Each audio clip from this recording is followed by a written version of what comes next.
Hello বন্ধুরা, Mala's gardening হ্যাভেনে আপনাদের সকলকে অনেক অনেক স্বাগত। আশা করি আপনারা সবাই অনেক ভালো আছেন। আমিও অনেক ভালো আছি, সাথে বাগানের নিত্য কাজে ব্যস্ত আছি। আজকে আপনাদের সাথে শেয়ার করব কিভাবে লেবু গাছের জন্য মাটি তৈরি করতে হয়। লেবু গাছের মাটি তৈরি কিন্তু অন্যান্য গাছের মাটি তৈরির থেকে একদমই আলাদা। লেবু গাছ একটি কাটা প্রজাতির গাছ, আর তার উপরে লেবু গাছের ফল কিন্তু প্রচণ্ড পরিমাণে টক হয়। সুতরাং এই গাছের মাটি তৈরি অন্যান্য গাছের থেকে সম্পূর্ণ ভিন্ন।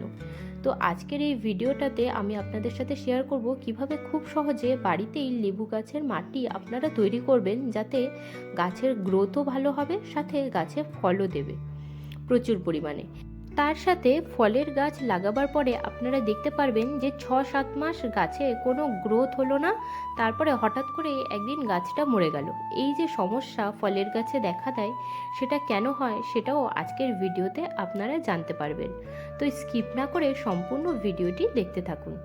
এই দেখুন, এই যে লেবু গাছটা আমি কিছুদিন আগে নার্সারি থেকে কিনে নিয়ে এসেছিলাম।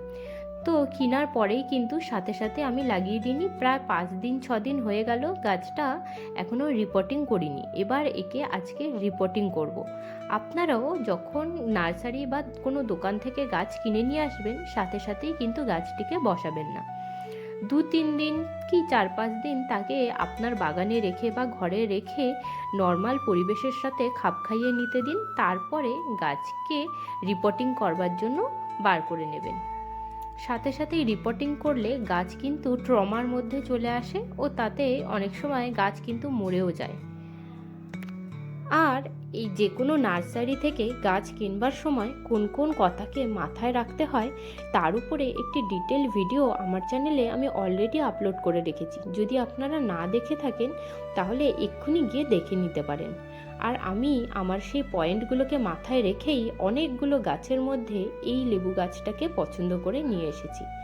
আর এই দেখুন, লেবু গাছটিকে গ্রো ব্যাগ থেকে সবার প্রথমে বার করে নিলাম। এইবার এই যে গাছটাকে আমি নিয়ে গিয়ে ভিজিয়ে দেবো জলের মধ্যে। দেখুন, শিকড় কিন্তু একটুও ছেড়েনি। সম্পূর্ণ শিকড়কে অক্ষত অবস্থায় রেখে আমরা কিন্তু গ্রো ব্যাগ থেকে গাছটিকে বার করে নেব। এবার গাছটিকে বেশ খানিকক্ষণ ভিজিয়ে রাখবো জলের মধ্যে।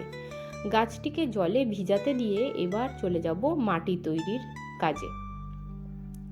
লেবু গাছের মাটি তৈরি করবার সময় আমাদের সব সময় মাথায় রাখতে হবে যে এটি একটি ট্রপিক্যাল রিজিয়নের গাছ, এটি একটি ফলের গাছ, একটি কাটা প্রজাতির গাছ, আবার টক ফল দেয় সেই ধরনের গাছ। তো এর মাটি তৈরি করবার জন্য আমি এখানে নিয়েছি নর্মাল গার্ডেন সয়েল, আর তার সাথে নিয়ে নিচ্ছি বেশ খানিকটা কোকোপিট। যতখানি মাটি আছে তার হাফ পরিমাণে আমি নিয়েছি কোকোপিট। এবার যতখানি কোকোপিট নেব তার ঠিক সম পরিমাণে নিয়ে নেব বালি। বালি কিন্তু মাটির মধ্যে অবশ্যই মেশাতে হবে। যে কোনো আপনারা লেবু গাছ যদি লাগাতে চান, সেখানে পাতি লেবু হতে পারে, মালটা হতে পারে, বা কাগজি লেবু, শরবতি লেবু, যে কোনো ধরনের লেবু হতে পারে, তার মধ্যে আপনাকে বালি কিন্তু অবশ্যই মেশাতে হবে, যাতে মাটি ঝুরঝুরে থাকে, মাটির মধ্যে জল না দাঁড়ায় সেই কারণে। আর এখানে নিয়ে নিয়েছি 1 মুঠ সরিষার খোল আর বেশ খানিকটা গোবর সার। এই সবকটি উপাদানকে মিশিয়ে আমরা গাছটির জন্য মাটি তৈরি করব। এই দেখুন, নিয়ে নিয়েছি 2 মুঠো গোবর সার। গোবর সারের পরিমাণ, বালির পরিমাণ, কোকোপিটের পরিমাণ সমান। আর কোকোপিটের পরিমাণের দ্বিগুণ পরিমাণে হচ্ছে মাটি, আর 1 মুঠো পরিমাণে সরিষার খোল। সরিষার খোল কিন্তু লেবু গাছের জন্য খুবই প্রয়োজনীয় একটা খাবার। এর মধ্যে প্রচুর পরিমাণে নাইট্রোজেন আর পটাশিয়াম থাকে, যেটা যে কোনো লেবু গাছের জন্য কিন্তু খুবই উপকারী। এবার এই সমস্ত উপাদানকে ভালোভাবে মিশিয়ে নেব। আর তার আগে আপনাদেরকে বলে রাখি, লেবু গাছের জন্য মাটি তৈরি করবার আগে এই সমস্ত উপাদানকে ছেনে নেবেন, ভালো করে চালনিতে চেলে নিয়ে একদম ঝুরঝুরে মাটি তৈরি করবেন। কারণ যত সুন্দর ঝুরঝুরে মাটি আপনারা লেবু গাছের জন্য তৈরি করবেন, তত কিন্তু গাছের গোড়ার শিকড় খুব ভালোভাবে গ্রোথ করতে পারবে। আর নিচে শিকড় গাছের যত ভালো গ্রোথ করবে, ততই কিন্তু গাছের উপরের শাখা প্রশাখার বৃদ্ধি হবে আর গাছ গ্রো করবে, আর সাথে সাথে প্রচুর পরিমাণে ফলও আসবে।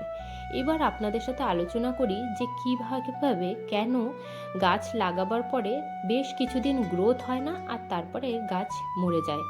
প্রায় 6-7 মাস পরে দেখলেন একটা ফলের গাছ, পেয়ারা গাছ কি লেবুর গাছ এনে লাগিয়ে দিলেন, দেওয়ার পরে তারপরে গাছটি 6-7 মাস কোনো প্রকারে গ্রো করলো না। আপনি জল দিচ্ছেন, খাবার দিচ্ছেন, কিছুতেই কিছু হচ্ছে না। 6-7 মাস পরে দেখলেন গাছটা একাই মরে গেল। তার এক কারণ হলো গাছের যে গোড়া, শিকড় গাছের ভালোভাবে গ্রোথ করতে পারে না আর মাটির মধ্যে আটকে থাকে। তো আপনাদেরকে এক্ষুনি দেখিয়ে নিচ্ছি যে কি কারণ। তার আগে দেখুন, এই যে আমি যে টবটা নিয়েছি, টবটার নিচে একটা কাপড়ের সাহায্যে ড্রেনেজ হোলকে বন্ধ করে নিয়েছি আর তার উপরে দিয়ে দিলাম বেশ খানিকটা খড়। খড়টা নিচ থেকে জলটাকে সম্পূর্ণ পরিমাণে পাস হতে সাহায্য করবে আর এই খড়ের কারণে ড্রেনেজ হোলটা একদম কিন্তু স্বাভাবিক থাকবে, জল এক ফোঁটাও এই গাছের গোড়ায় জমতে পারবে না।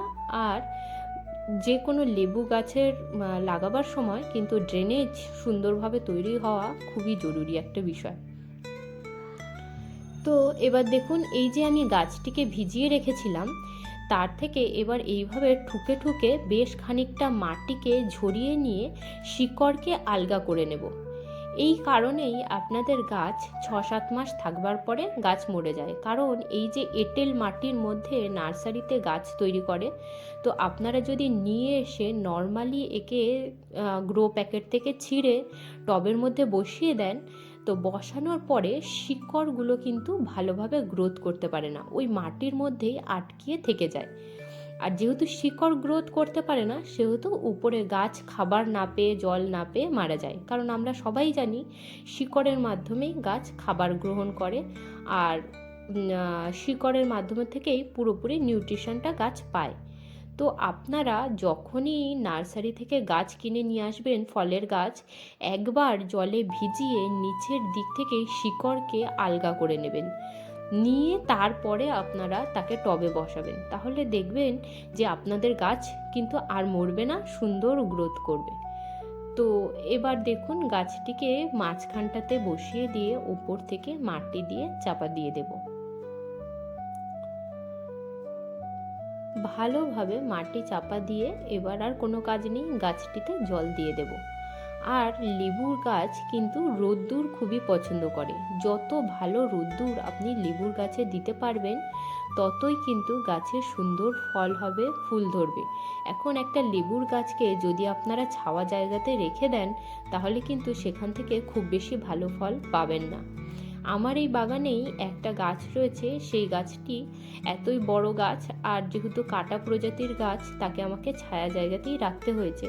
কিন্তু তবুও সেই গাছটায় যে পরিমাণে ফল ধরবার কথা, সেই পরিমাণে ফল কিন্তু সে ধরে না। কারণ হচ্ছে সে শুধুমাত্র ছায়া জায়গাতে রয়েছে, সেটাই কারণ। আর এই দেখুন, লেবু গাছটিকে বসানো হয়ে গেছে আর টবটা যেহেতু এক সাইডটা ভাঙা ছিল, তো সেখান থেকে একটা অন্য টবের ভাঙা টুকরো দিয়ে সে ভাঙা জায়গাটিকে আমি বন্ধ করে দিয়েছি। দিয়ে এবার এই গাছটিকে নিয়ে এসে রেখে দেব রোদ্দুরে। আমি এই গাছটি যে কিনেছিলাম, তার কেনার সময় গাছের মধ্যে কিন্তু ফুল ধরা অবস্থাতে ছিল আর ফলও কয়েকটা ধরেছে, সেই অবস্থাতে আমি নিয়ে এসেছি। তো গাছটিকে এখন রোদ্দুরের মধ্যে রেখে দেব। আর এখন 2 মাস কোনো এই গাছে খাবার দেব না। ঠিক 2 মাস পরে একে একটুখানি বাসি ভাতের সাথে সরিষার খোল পচিয়ে দুটোকে একটা লিকুইড ফার্টিলাইজার তৈরি করে গাছটিকে দেব। যে কোনো ফুলের গাছের পরিচর্যা আর ফলের গাছের পরিচর্যার মধ্যে পার্থক্য এটুকুই, ফুলের গাছে যত পরিমাণে খাবার আপনারা দেবেন, ততই কিন্তু ফুল হবে, গাছের বৃদ্ধি হবে। আর ফলের গাছে যদি অতিরিক্ত পরিমাণে খাবার হয়, গাছ ধ্যার করে বাড়তে থাকবে কিন্তু ফল আপনাকে দেবে না। তো ফলের গাছে অতিরিক্ত পরিমাণে খাবার কখনোই দিতে নেই, তাহলে গাছের ডালপালা অসংখ্য পরিমাণে বাড়ে কিন্তু ফল কিন্তু আপনারা পাবেন না। তো লেবু গাছের পরিচর্যা আজকে আপনাদের সাথে শেয়ার করলাম। যদি ভিডিওটি ভালো লাগে তবে লাইক, শেয়ার, সাবস্ক্রাইব করে আমার পাশে থাকবেন। আর আজকের মতো ভিডিওটি এখানেই শেষ করছি। আপনারা সবাই ভালো থাকবেন, সুস্থ থাকবেন আর গার্ডেনিং করতে থাকবেন। টাটা বন্ধুরা।